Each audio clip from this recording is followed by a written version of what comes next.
जय हिंद मेरे प्यारे साथियों, मैं पंकज कुमार यादव आप सभी का आइडियल क्लासेस 2.0 पे स्वागत करता हूँ। आइए इससे पिछले क्लास में हम जो पढ़े थे उसके आगे फिर पढ़ेंगे। ठीक है भाई, मेरे कुछ प्रॉब्लम के कारण हमारा कुछ दिन से वीडियो नहीं आ पा रहा था। कुछ आवश्यक कार्य हेतु कुछ दिन से वीडियो नहीं बना पा रहे थे, जिसकी वजह से आपको वीडियो नहीं मिल पा रहा था। लेकिन अब बाबू आ गए हैं फिर से, और अब डेली बाय डेली आपको एक एक वीडियो प्रोवाइड करेंगे। ठीक है, उम्मीद करते हैं कि टोटल पिछला क्लास जो हमारा हो गया है, जितने दिन गैपिंग था उतने दिन में आप उसका रिवीजन तो कर ही लिए होंगे, यदि पढ़ रहे होंगे तो। ठीक, उसका रिवीजन कंप्लीट कर लिए होंगे। ठीक, अब आगे जो हम पढ़ेंगे बाबू, यहाँ से निरंतर लग जाइए बाबू। आज जो हम पढ़ाने वाले हैं काफ़ी इंपॉर्टेंट चीज़ है, ध्यान रखिएगा। प्रीवियस ईयर उठा कर देखिए, हर बार नहीं कह सकते हैं, बट कि अल्टरनेटिंग बार, जैसे इस साल पूछ दिया तो फिर अगले साल गैप देकर फिर अगले साल पूछ दिया, अल्टरनेट कर कर ऐसे हर बार पूछा हुआ क्वेश्चन बाबू ये आज हम पढ़ने जा रहे हैं। ठीक है, इसको थोड़ा अच्छा समझिए, क्योंकि हो सकता है कि आपके आने वाले वर्ष में यानी 2022 में जो आप एग्जाम देने वाले हैं उसमें आपको क्वेश्चन पेपर में ये क्वेश्चन देखने को मिल जाए। ठीक, आज जो भी क्वेश्चन पढ़ेंगे एकदम VVI क्वेश्चन पढ़ेंगे। ठीक है, एग्जाम के दृष्टि से पढ़ेंगे, NCERT बेस पढ़ेंगे। ठीक है, और बाबू एक बार फिर से आपको हम बता देना चाहते हैं कि बाबू ये क्लासेस जो है ओनली बिहार बोर्ड के लिए नहीं है, जबकि बिहार बोर्ड, यूपी बोर्ड, कोई भी बोर्ड हो, क्लास 10th लेवल का बोर्ड होना चाहिए बाबू। ये हर एग्जाम में पूछा हुआ क्वेश्चन है। विगत वर्षों का प्रीवियस ईयर आप उठाकर देख लीजिए, उसमें आपको ये क्वेश्चन मिल जाएगा। ठीक, तो उम्मीद करते हैं इस क्लास को आप अच्छे से पढ़ेंगे, अच्छे से देखेंगे। ठीक है, और बाबू कॉपी कलम लेकर बैठिए, कॉपी पेन लेकर बैठिए। ठीक है, क्लास करने ऐसा नहीं है कि वीडियो चल रहा है, देख रहे हैं, ऐसे चल रहा है, टाइम निकल रहा है, क्या फर्क पड़ने वाला है, जिंदगी चल तो रही है, क्या अंतर पड़ने वाला है, कट तो रही है, दिन कट ही जा रहे हैं, रात कट ही जा रहे हैं, क्या फर्क पड़ने वाला है। ठीक है, तो ऐसा नहीं होना चाहिए भाई मेरे। पढ़ना है तो मन से पढ़िए, ठीक है, नहीं पढ़ना है तो छोड़ दीजिए। ठीक, और भाई मेरे अगर अच्छा लगे वीडियो तो एक लाइक दे दीजिएगा और दोस्तों के पास शेयर कर दीजिएगा, और चैनल को सब्सक्राइब जरूर कर लीजिएगा।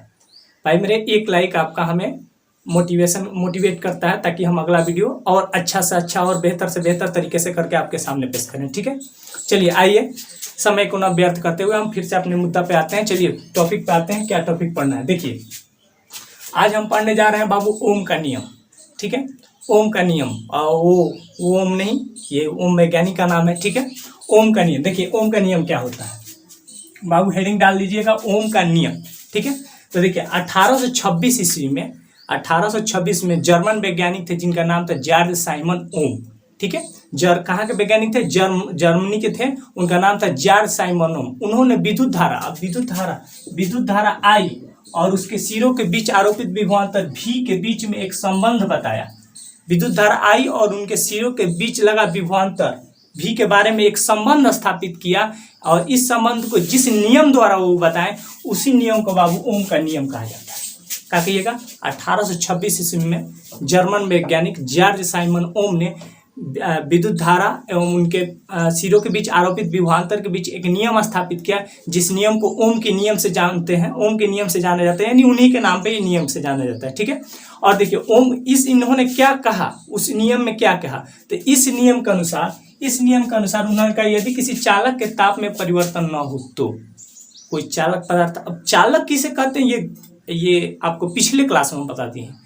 चालक किसे कहते हैं, कुछ चालक किसे कहते हैं, विद्युत रोधी किसे कहते हैं, ये सभी चीजें आपको पिछले क्लास में बता दी गई है। फिर भी आपको हम रिपीट कर दे रहे हैं कि चालक किसे कहते हैं, ऐसा पदार्थ जिसे विद्युत धारा एक सिरे से दूसरे सिरे तक प्रवाहित हो जाए, चालक कहलाता है। ठीक है, कुचालक या विद्युत रोधी किसे कहते हैं, जिसे विद्युत धारा एक सिरे से दूसरे सिरे प्रवाहित न हो सके, कुचालक या विद्युत रोधी कहते हैं। ठीक है, तो कह रहे यदि किसी चालक के ताप में परिवर्तन न हो तो, ठीक है, न हो तो उसमें प्रवाहित विद्युत धारा और उनके सिरों के बीच आरोपित विभवांतर। तो बताए हैं ओम का नियम किनके और किनके बीच संबंध बताता है, तो विद्युत धारा I और उनके सिरों के बीच आरोपित विभवांतर के V के बीच जो संबंध बताता है बाबू, वही ओम का नियम कहलाता है। ठीक, ओम का नियम किनके और किनके बीच में संबंध बताता है, विद्युत धारा I और उनके सिरों के बीच आरोपित विभवांतर V के बीच जो संबंध बताता है वही ओम का नियम होता है। देखिए तो क्या कहता है, यदि किसी चालक के ताप में परिवर्तन न हो तो उसमें प्रवाहित विद्युत धारा और उनके सिरों के बीच आरोपित विभवांतर के समानुपाती होता है। अब दरअसल बात यह है कि कुछ दोस्तों को ये पता नहीं है कि समानुपाती क्या होता है। तो देखिए मेरे भाई, समानुपाती का अर्थ क्या होता है, थोड़ा सा देख लीजिए।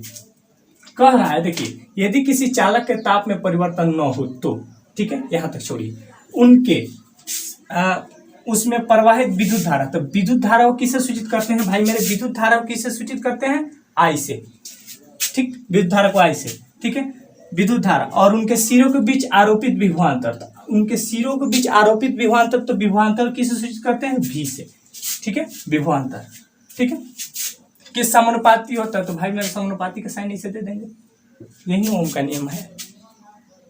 क्या कह रहे हैं ओम के नियम में? यदि किसी चालक के ताप में परिवर्तन न हो तो उसमें प्रवाहित विद्युत धारा यानी आई तथा उनके सिरों के बीच आरोपित विभवांतर यानी भी का समानुपाती होते हैं। समानुपाती का अर्थ ये होता है कि कहीं आई का मान बढ़ेगा तो भी का मान भी बढ़ेगा, और आई का मान घटेगा तो भी का मान भी घटेगा, ठीक।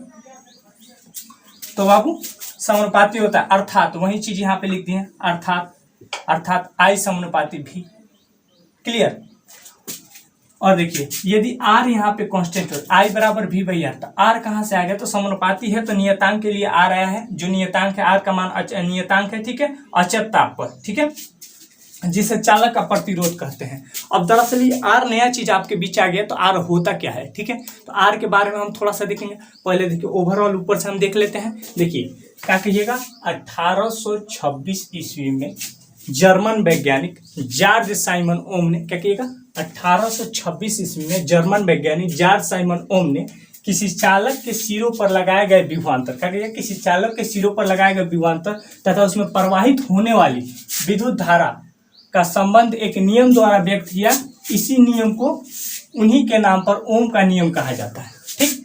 और इनके अनुसार तो रियल में ओम का नियम क्या है, यहां से शुरू होता है भाई मेरे। इनके अनुसार यानी ओम के नियम के अनुसार यदि किसी चालक के ताप में परिवर्तन न हो तो उसमें प्रवाहित विद्युत धारा तथा उनके सिरों के बीच लगाए गए विभवांतर के समानुपाती होते हैं। यदि किसी चालक के ताप में परिवर्तन न हो तो उसमें आरोपित विद्युत धारा, देखिए वही, चालक के ताप में परिवर्तन न हो तो प्रवाहित विद्युत धारा और उनके सिरों के बीच आरोपित विभवांतर के समानुपाती होते हैं, यानी आई समानुपाती भी। अब आई यहाँ क्या है, विद्युत धारा है, और भी क्या है, उनमें आरोपित विभवांतर, उनके सिरों के बीच आरोपित विभवांतर है भी, आई समानुपाती भी, अर्थात आई बराबर भी बाई आर। क्लियर, इतनी चीजें क्लियर है, आई बराबर भी बाई आर, ठीक है। अब यहाँ आर क्या है, आर एक नियतांक है, ठीक है, अचर ताप जिन्हें चालक का प्रतिरोध कहते हैं। अब थोड़ा सा आर के बारे में हम डिस्कस करेंगे, थोड़ा सा सब्र करिए। देखिए सबसे पहले हम जान लेते हैं आई का, आई यानी विद्युत धारा का एसआई मात्रक, एसआई मात्रक के दुनिया में चलते हैं। आर का, आई का एसआई मात्रक क्या होता है, एम्पियर, विद्युत धारा का एसआई मात्रक एम्पियर, और भी यानी विभवांतर का एसआई मात्रक वोल्ट होता है, ठीक है, और आर यानी प्रतिरोध का एसआई मात्रक। नया चीज आपको दिखने को मिल रहा है। अगले तुरंत इस टॉपिक के बाद हम बाबू प्रतिरोध पे चलेंगे, प्रतिरोध क्या है इसके बारे में बढ़िया से जानेंगे, ठीक है। तो देखिए आर बाबू प्रतिरोध को आर से सूचित किया जाता है, और आर का एसआई मात्रक होता है ओम। क्लियर, यानी कह सकते हैं यदि 1 एम्पियर विद्युत धारा, 1 वोल्ट विद्युत धारा एक सेकेंड में 1 ओम, सॉरी थोड़ा सा यहाँ पे देखिए, चलिए देखिए थोड़ा सा कैमरा इधर उधर हो गया था, ठीक है।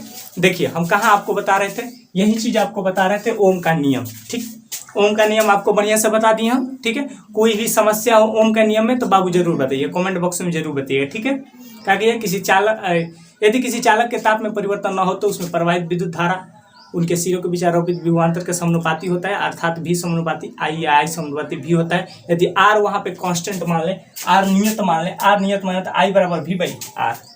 क्लियर, आई बराबर भी बाई आर। अब देखिए, अब आपको हम बता रहे थे आई बराबर भी बाई आर तो हो गया, ठीक है, आई बराबर भी बाई आर तो हो गया। अब यहाँ पे देखिए, और तिरछा तिरछी गुणा करेंगे, यहाँ से तिरछा तिरछी गुणा करेंगे तो आपका आर बराबर का निकल कर आ जाएगा भी बाई आई, आर बराबर का निकल कर आ जाएगा भी बाई आई। आर क्या है, प्रतिरोध है, प्रतिरोध बराबर वोल्टेज गुणे विद्युत धारा, ठीक है, प्रतिरोध बराबर वोल्टेज गुणे विद्युत धारा, वोल्ट यानी विद्युत धारा आई, ठीक।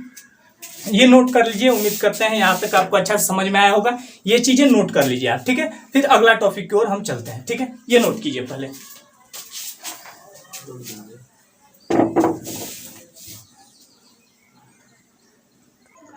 आइए देखिए भाई मेरे, अगला टॉपिक क्या है, ठीक है।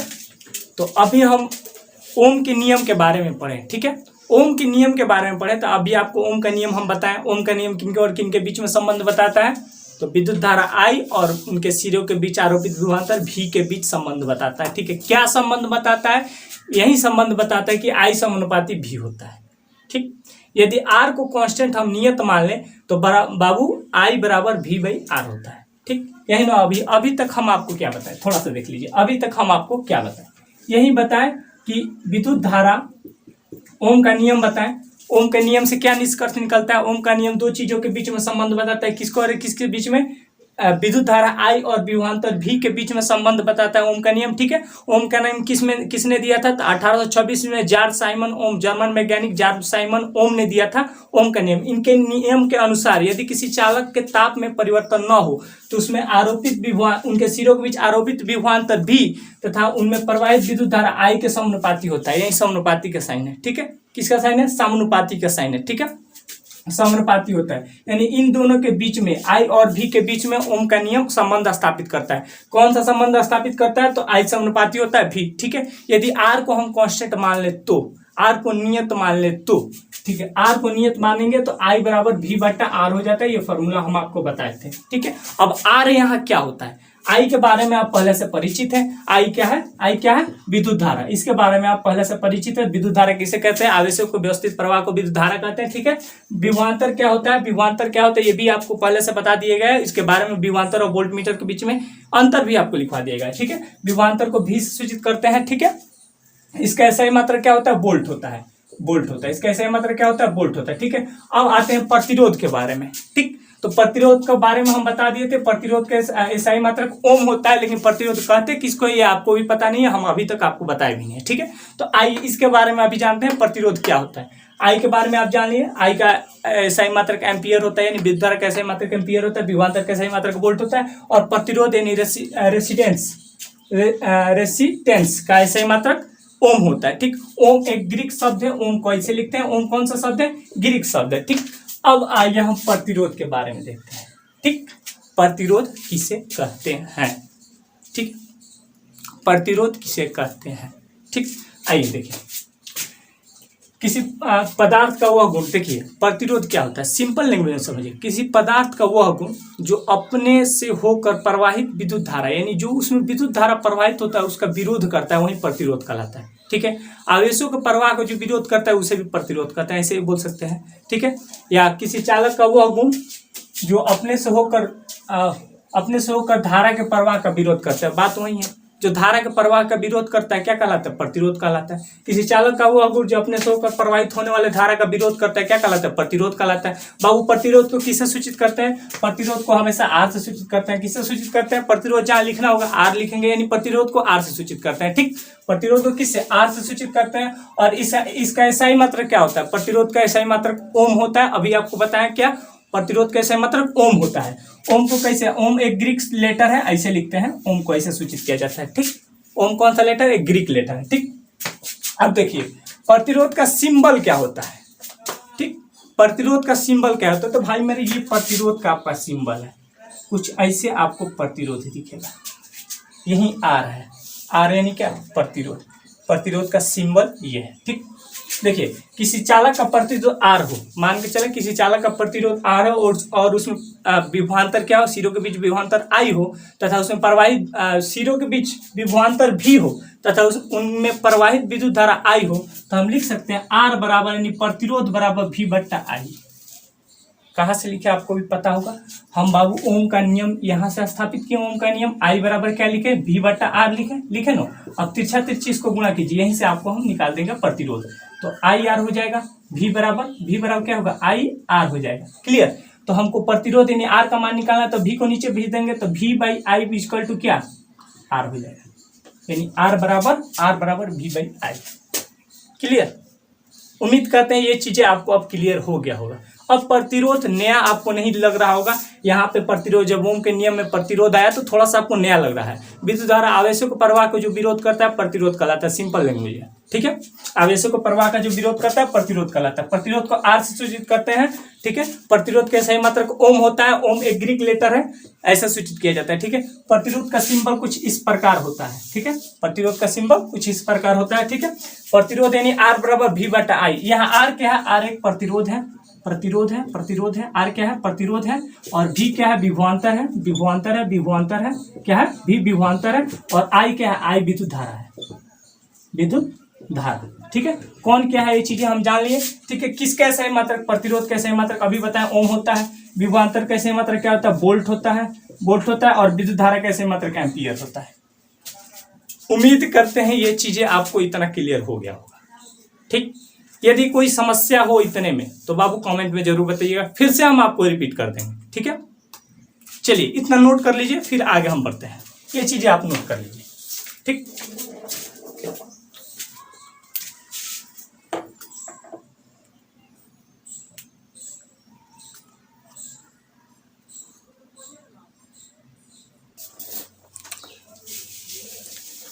आइए देखिए बाबू, अब अगला टॉपिक आपका है प्रतिरोध का मान। जो प्रतिरोध होता है आर, जिसके बारे में अभी हम पढ़े, जो आवेश में प्रवाह, धारा में प्रवाह का विरोध करता है, ठीक है। विद्युत धारा के आवेश के प्रवाह का जो विरोध करता है, जिसे हम प्रतिरोध कहते हैं, जिसको आर से सूचित करते हैं। इसका SI मात्रक ओम होता है और इसका सिंबल लाइन देकर डॉट डॉट, बुझा रहे कैसे, सिंबल क्या होता है, ठीक है, आर से सूचित करता है, ठीक। ये प्रतिरोध किन किन बातों पे निर्भर करता है, यानी कब, मतलब कौन कौन सी अवस्था में इसका प्रतिरोध का मान अधिक होगा, कब कम होगा, ठीक है। किन किन बातों पे निर्भर करता है ये प्रतिरोध, ठीक है।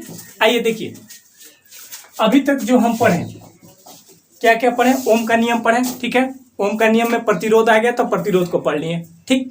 अब देखिए प्रतिरोध किन किन बातों पे निर्भर करता है। जैसे क्वेश्चन आपको देगा प्रतिरोध किन किन कारकों पर निर्भर करता है, ठीक है। क्वेश्चन यही रहेगा, प्रतिरोध किन किन कारकों पे निर्भर करता है, किन किन बातों पे निर्भर करता है, ठीक। तो आंसर में हम क्या देंगे, देखिए आंसर में किसी चालक तार का प्रतिरोध निम्नलिखित बातों पे निर्भर करता है। तो निम्नलिखित होता है मतलब नीचे लिखे गए बातें, तो नीचे जो लिखे गए उन बातों पे निर्भर करता है, ठीक है। तो आइए एक एक कर हम देखेंगे कि प्रतिरोध किन किन बातों पे निर्भर करता है, ठीक है। देखिए सबसे पहला चीज है तार की लंबाई पे। देखिए तार की लंबाई जितना बढ़ाएंगे, तार की लंबाई जितना बढ़ाएंगे प्रतिरोध का मान उतना ही बढ़ेगा। क्या कहिएगा, तार की लंबाई जितना बढ़ाएंगे प्रतिरोध का मान उतना ही बढ़ेगा, ठीक है। तो पहला चीज क्या है, तार की लंबाई। तो देखिए वही चीज बताएं, किसी तार का प्रतिरोध, उसके प्रतिरोध यानी आर, यही चीज है, घबराइएगा नहीं। प्रतिरोध यानी आर, बीच में आर डाल दिया, यानी प्रतिरोध को आर से सूचित किया जाता है, ठीक है। किसी तार का प्रतिरोध आर, उसकी लंबाई एल के समानुपाती होता है। अब समानुपाती मतलब बताए थे आपको, ठीक। यदि एल यानी तार की लंबाई को बढ़ाते हैं तो प्रतिरोध का मान भी बढ़ेगा। समानुपाती का यही चीज होता है, ठीक है। और एक होता है व्युत्क्रमानुपाती। व्युत्क्रमानुपाती, यही साइन को यदि बट्टा के सामने लगा दिया जाए तो उसको व्युत्क्रमानुपाती पढ़ते हैं, ठीक है। अभी आगे उसको फिर हम समझाएंगे, आगे मिलेगा आपको व्युत्क्रमानुपाती क्या होता है, ठीक है। अभी समानुपाती के बारे में देखिए, यानी तार की लंबाई जितना हम बढ़ाएंगे प्रतिरोध का मान उतना ही बढ़ेगा।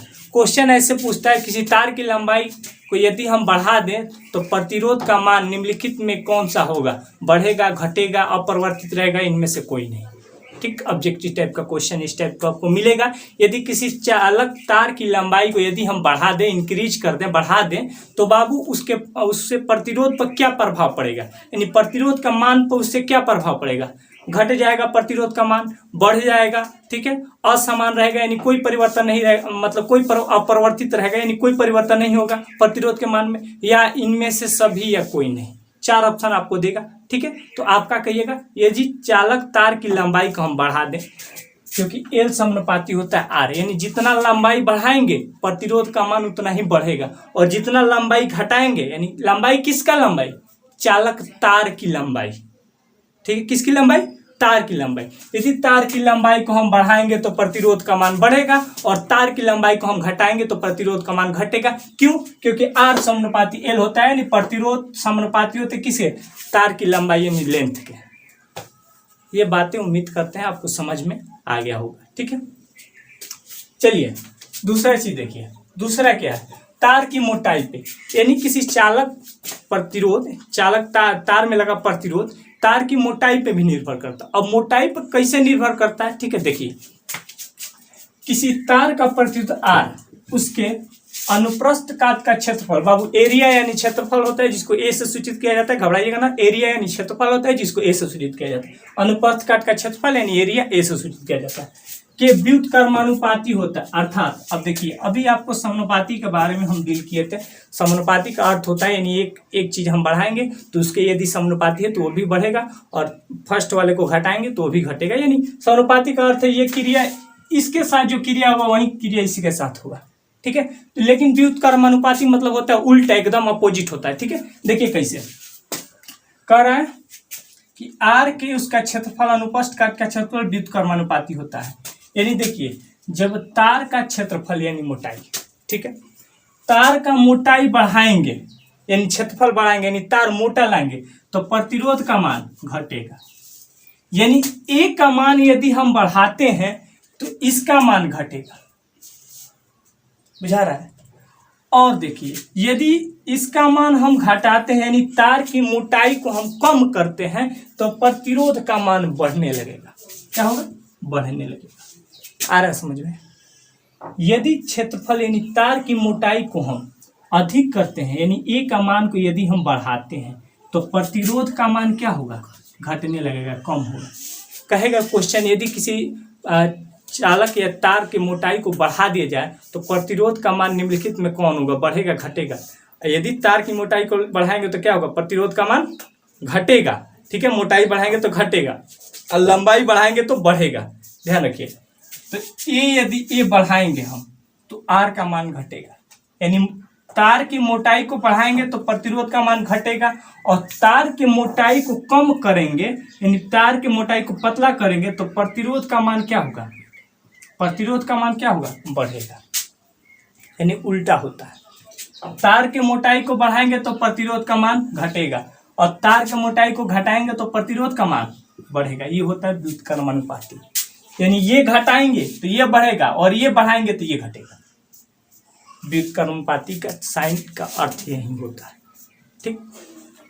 उम्मीद करते हैं ये चीज क्लियर हो गया होगा, ठीक है। अब देखिए अगला आइए, 3 नंबर क्या है?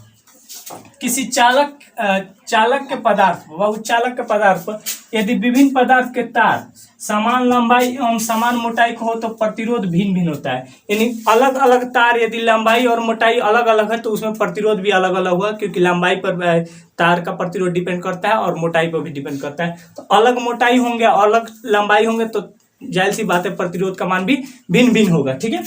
ये देखिए 4 नंबर, चालक के ताप पे, ताप बढ़ाने पर चालक का प्रतिरोध बढ़ता है। ये हमेशा ध्यान रखिए, कई बार आपको मिल जाएगा ऑब्जेक्टिव क्वेश्चन में। ताप बढ़ाने पर प्रतिरोध का मान में निम्नलिखित परिवर्तन होता है। कौन सा परिवर्तन होता है? बढ़ता है, घटता है? इनमें से कोई नहीं। तो ये देखिएगा, ताप बढ़ाने से चालक का प्रतिरोध बढ़ता है, यानी जितना ताप बढ़ाएंगे उतना चालक का प्रतिरोध भी बढ़ेगा, और जितना ताप घटाएंगे उतना चालक का प्रतिरोध भी घटेगा, ठीक।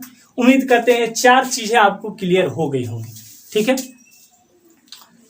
एक बार और रिपीट कर दें तो देखिए, सबसे क्वेश्चन क्या पूछेगा कि किसी चालक का प्रतिरोध निम्नलिखित में किन किन बातों पर निर्भर करता है, ठीक है। किसी चालक का प्रतिरोध निम्नलिखित में किसी चालक का प्रतिरोध किन किन तथ्यों पर निर्भर करता है, ठीक है। तो पहला तथ्य बताएंगे कि तार की लंबाई पर निर्भर करता है। तार की लंबाई पर कैसे निर्भर करता है? यदि किसी चालक का तार की लंबाई को बढ़ाएंगे तो प्रतिरोध का मान भी बढ़ता है, क्योंकि आर समानुपाती, आर यानी प्रतिरोध समानुपाती होता है किसे? तार की लंबाई यानी लेंथ के, ठीक है।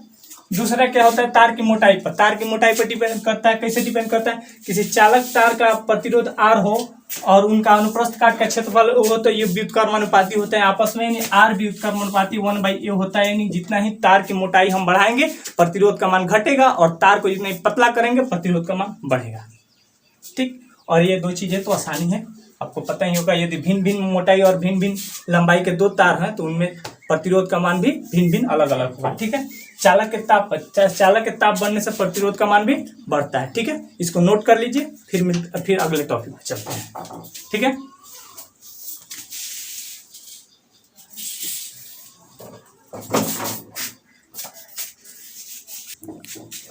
देखिए भाई मेरे, उम्मीद करते हैं आप इसको नोट कर लिए होंगे, ठीक है। और आज हम जो जो पढ़ें, उम्मीद करते हैं उसको आप बढ़िया से पढ़िएगा और रिवीजन जरूर कीजिएगा। देखिए, पढ़ाई का दूसरा अर्थ रिवीजन होता है। जब तक आपके पास कितना भी ज्ञान क्यों न हो, यदि आप रिवीजन करना छोड़ दीजिएगा ना, तो सब ज्ञान खत्म हो जाएंगे। आप कितना हूँ तेज क्यों ना हो। कहा जाता है कि ठाड़ा हुआ पानी हमेशा खराब हो जाता है। और दरअसल कितना आप सुने होंगे कि यदि किसी तलवार कितना हो धारादार क्यों ना हो, यदि उसको रख दें तो उसमें जंग लग ही जाता है, ठीक है। तो उम्मीद करते हैं आप रिवीजन करते रहिएगा, ठीक है। रिवीजन जब कीजिएगा तो सब धारादार रहेगा, और छोड़ दीजिएगा तो कहा जाता है लुढ़कते हुए पत्थर पे कभी काई नहीं लगती। पत्थर लुढ़केगा तो काई नहीं लगेगा, लेकिन जिस दिन पत्थर खड़ा हो जाएगा या पानी ठहर जाएगा उस दिन वो खराब हो जाएगा, ठीक है। तो देखिए, आपको 2-3 चीजें अभी तक हम आपको बताए हैं। पहला चीज ओम का नियम बताएं। ओम का नियम बढ़िया से पढ़ लीजिएगा भाई मेरे, हो सकता है आपके पेपर में देखने को मिल जाए इस बार, यानी 2022 में, ठीक है। ओम का नियम में आ गया आपका प्रतिरोध। तब प्रतिरोध के बारे में हम बढ़िया से आपको डिटेल बताए हैं, ठीक है। प्रतिरोध किसे कहते हैं, इसका SI मात्रा क्या होता है, इसे किसे सूचित किया जाता है, प्रतिरोध बराबर फार्मूला क्या होता है, ये सारी चीजें आपको हम बताते हैं, ठीक।